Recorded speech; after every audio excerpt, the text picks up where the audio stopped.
இருந்துச்சு. இதாங்க ஒரு போர்டு இருக்குது பார்த்தீங்களா, அது இந்த ஏரியாவோட இது. கொஞ்சம் பாருங்களேன், நைட்டு 12 மணி இருக்குது. நாங்கள் இப்போ என்ன பண்ண பண்ணிருக்கோம்னா சும்மா தான் அழுதுருவோம். அங்கே ஒரு கார் இருக்குது பார்த்தீங்களா, அங்கே ஒரு வெள்ளை கலர் கார். அந்த இடத்துல கதவு திறந்துருந்துச்சு. நாங்கள் கரெக்டாக 12 மணி வரோம். நாங்கள் கரெக்டாக இப்போ 2 minutes லேட்டர் இப்போ வந்து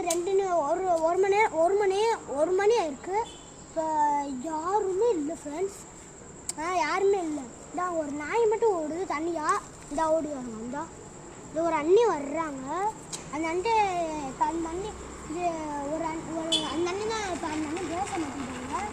இப்போ என்ன பண்ண ஃப்ரெண்ட்ஸ், இப்போ வந்து ஃப்ரெண்ட்ஸ் இங்கே என்ன இந்த இடத்துல ஒரு பேய் இருக்குன்னு சொல்லியிருக்கான். அந்த எந்த இடத்துல இருந்துச்சு என்னன்னு சொல்லிட்டு சொல்கிறாங்க ஃப்ரெண்ட்ஸ். அந்த இடத்துல காட்டினா, ஆனால் அந்த இடத்துல வண்டியே தான் வந்துக்கிட்டு இருந்துச்சு.